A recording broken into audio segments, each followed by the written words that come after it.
아들과 하느님께서 나자렛 출신 예수님께 성령과 힘을 부어주신 일을 알고 있습니다. 이 예수님께서 두루 다니시며 좋은 일을 하시고 악마에게 짓눌리는 이들을 모두 고쳐주셨습니다. 하느님께서 그분과 함께 계셨기 때문입니다. 그리고 우리는 그분께서 유다 지방과 예루살렘에서 하신 모든 일이 증인입니다. 그들이 예수님을 나무에 매달아 죽였지만 하느님께서는 그분을 사흘 만에 일으키시어 사람들에게 나타나게 하셨습니다. 그러나 모든 백성에게 나타나신 것이 아니라 하느님께서 미리 증인으로 선택하신 우리에게 나타나셨습니다. 그분께서 죽은 이들 가운데에서 다시 살아나신 뒤에 우리는 그분과 함께 먹기도 하고 마시기도 하였습니다. 그분께서는 하느님께서 당신을 산 이들과 죽은 이들이 심판관으로 임명하셨다는 것을 백성에게 선포하고 증언하라고 우리에게 분부하셨습니다. 이 예수님을 두고 모든 예언자가 증언합니다. 그분을 믿는 사람은 누구나 그분이 이름으로 죄를 용서받는다는 것입니다. 주님의 말씀입니다.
사도 바오로의 콜로새서 말씀입니다. 형제 여러분, 여러분은 그리스도와 함께 다시 살아났으니 저 위에 있는 것을 추구하십시오. 거기에는 그리스도께서 하느님의 오른쪽에 앉아 계십니다.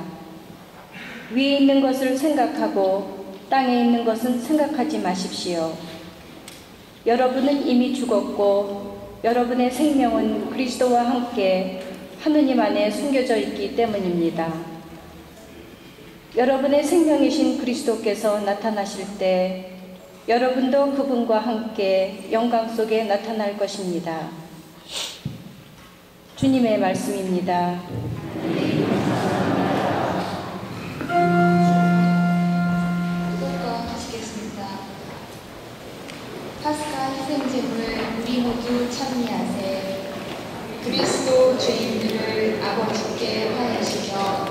지혜하신 어린 양이 양떼들을 구하셨네. 죽은 생명 싸움에서 참혹하게 돌아가신 불사 불멸을 사에서 다시 살아나셨네.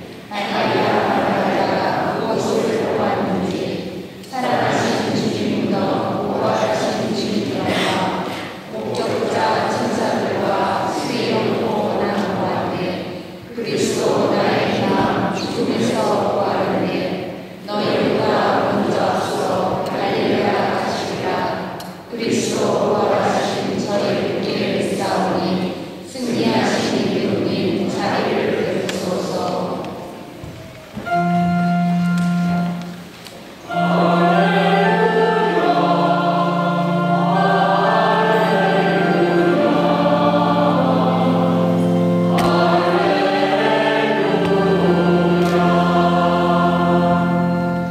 그리스도 우리의 파스가 양으로 희생되셨으니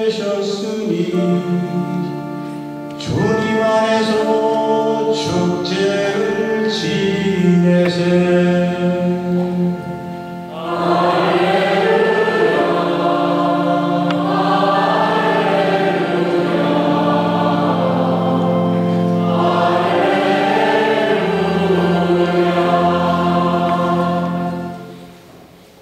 주님께서 여러분과 함께 요한이 전한 거룩한 복음입니다.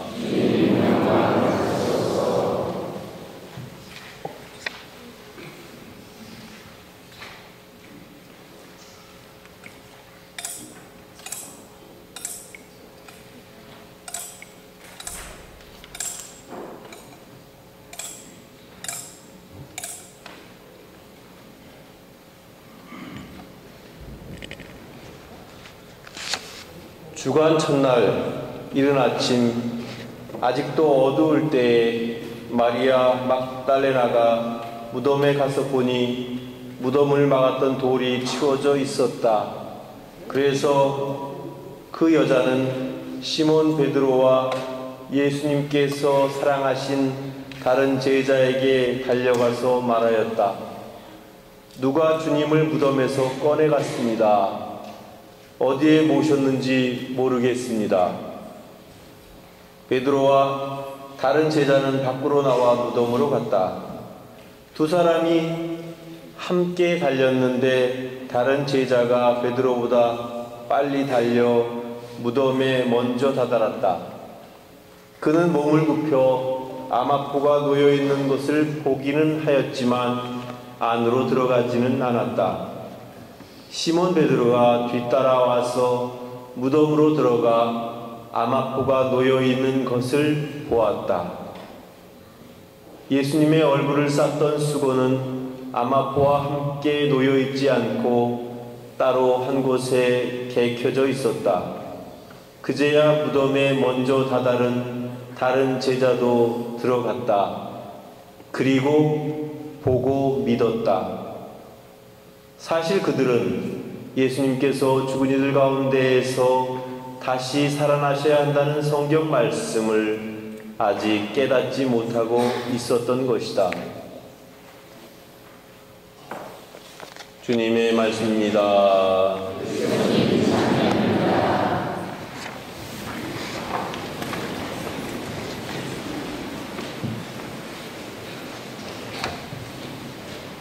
예수님께서 참으로 부활하셨습니다. 부활하신 주님의 기쁜 소식을 여러분들과 함께 나누면서 또 부활하신 주님의 은총이 여러분과 여러분 가정에 충만하시기를 축원합니다.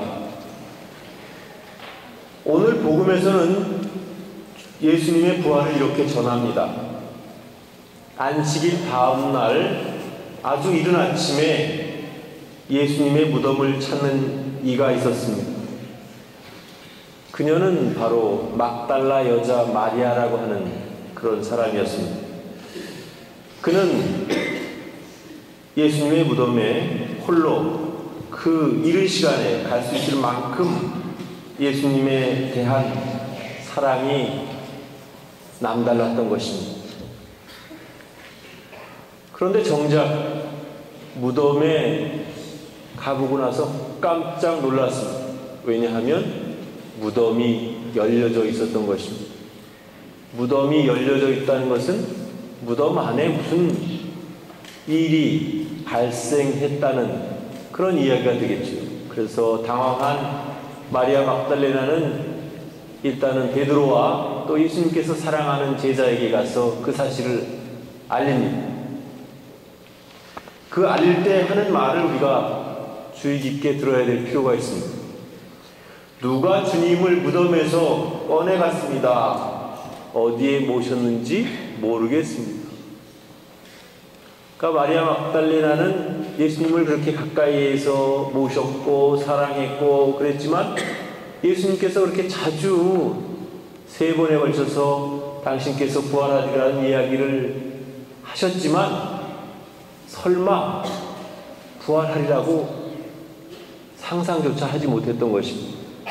그래서 그는 무덤이 열려있는 그 상황을 접했을 때 누군가 주님을 꺼내갔습니다.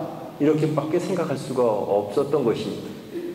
이만큼 부활이라고 하는 사건은 우리 인간의 머리로는 상상하기 어려운 사건이었던 것입니다.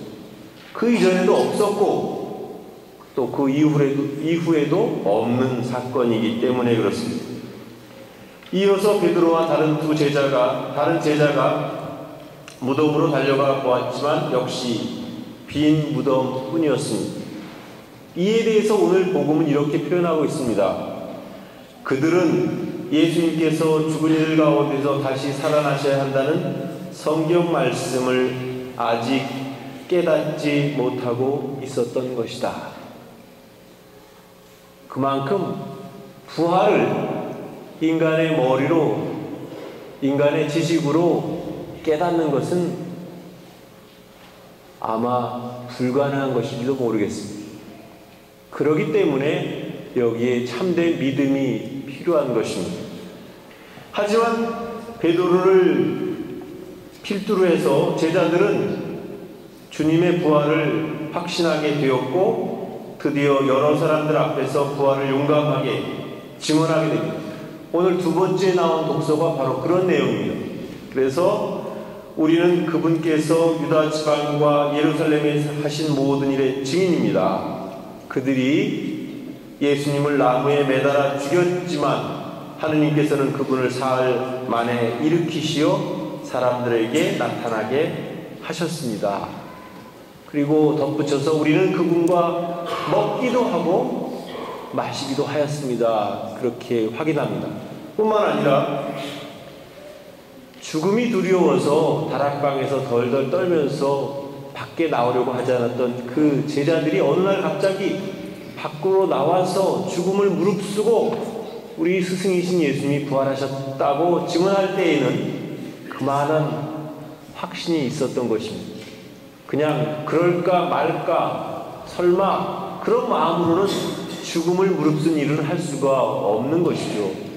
우리가 상식적으로 어떤 사람이 목숨을 걸고 무슨 일을 지켜나간다면 그 일은 그만큼 자기의 목숨을 걸 만큼 확실한 일이고 또 그것은 그만큼 의미 있는 일이고 진실된 일이라는 것을 우리는 미루어 짐작할 수 있을 겁니다.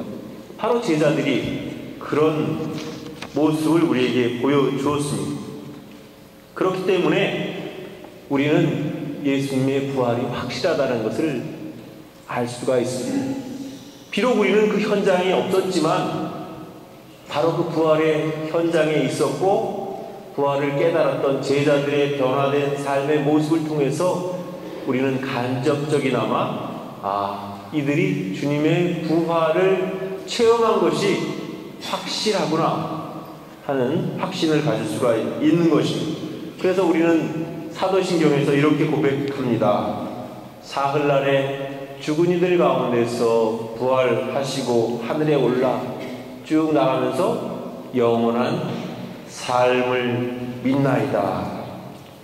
이처럼 우리 신앙인들은 예수님의 부활을 믿고 또 그 부활을 살아나가야 되는 그런 존재입니다. 그래서 우리는 주님을 믿고 또 서로 사랑하고 언제나 희망 가운데에 살아야 하는 것입니다. 덧붙여 한 가지 참으로 중요한 것을 말씀드리고 싶은데, 사실 우리가 부활이라고 하면 우리는 은연중에 이 다음에 죽은 다음에나 체험하게 될 어떤 일로 국한시킬 수가 있습니다. 하지만 우리가 자꾸만 그렇게 부활을 죽은 다음에나 체험할, 죽은 다음에나 있을 일로 좁게 생각하다 보니까 지금의 나의 삶과는 연결시킬 수가 없고, 그러다 보니까 부활이 너무나 막연한 일로만 느껴지는 것이 사실입니다. 하지만 부활은 물론 우리가 이 다음에 죽은 다음에 다시 살아날 것이라는 희망이기도 하지만, 동시에 예수님께서는 불가능을 가능하게 해주셨고, 절망에서 희망을, 어둠에서 빛을 그렇게 보여주신 사건이 바로 부활이라고 볼 수가 있습니다. 그렇기 때문에 사실 부활이라고 하는 것은 이 다음에 죽은 다음에만 체험되는 것이 아니고 우리의 생활 가운데, 우리의 삶의 현장에서도 매일매일 깨닫고 체험해야 되는 일이 아닌가, 그런 생각을 합니다. 우리에게 닥치는 여러 가지 어려움과 어두움, 또 여러 가지 시련, 이런 모든 것들을 잘 극복했을 때 우리는 또다시 부활할 수 있는 것입니다. 사실 부활은 지금 우리가 살고 있는 이 현실 속에서 매일매일 체험되고 계속되는 생동감 있는 그런 사건이 바로 부활입니다. 오늘 두 번째 독서에서 바오로 사도는 이렇게 선포합니다. 여러분은 그리스도와 함께 다시 살아났으니 저 위에 있는 것을 추구하십시오. 너무나 명백한 말씀이라고 생각을 합니다. 우리가 신앙으로 다시 태어났기 때문에 이제는 우리가 먹고 사는 일에만, 세상에 일어나는 일에만 전전긍긍하기보다는 정말 우리가 살아가야 될, 그리고 장차 만나게 될 그 저 영원한 삶에 대한 희망을 가지고 현실의 어려움을 잘 극복할 수 있는 것, 또 그 극복된 삶을 사는 것, 그것이 바로 우리가 부활을 살아가는 것이라고 볼 수 있습니다. 그러므로 우리는 주님의 부활을 믿고 있다는 증거로 매일매일 이기적인 자신에 대해서는 죽고 다시 사랑으로 매일매일 부활하는 그런 삶을 살아야 하는 것입니다. 이것이 바로 예수님의 부활 축일을 지내고 있는 우리들이 깨달아야 될 소중한 가르침이 아닌가, 그런 생각을 합니다. 물론 부활이라고 하는 것은 궁극적으로 죽으셨던 예수님께서 다시 살아나셨다는 그런 진리를 우리에게 가르쳐주고 있지만, 동시에 우리의 현실 속에서도 우리가 매일매일 죽고 살고 하는 그런 일들을 반복하면서 이것이 장차 우리가 간직하게 될, 겪게 될 부활을 미리 체험해서 현실 속에서 우리가 살아가고 있는 것이다라는 것을 깨달았으면 좋겠습니다. 그래서 이제는 더 이상 부활이 막연한 사건이 아니고 내가 매일매일 삶의 현장에서 깨닫고 느끼고 살아가는 그런 삶이 되었으면 좋겠습니다. 그런 의미에서 우리는 부활을 매일매일 살아가는 그런 신앙인이 되었으면 좋겠습니다.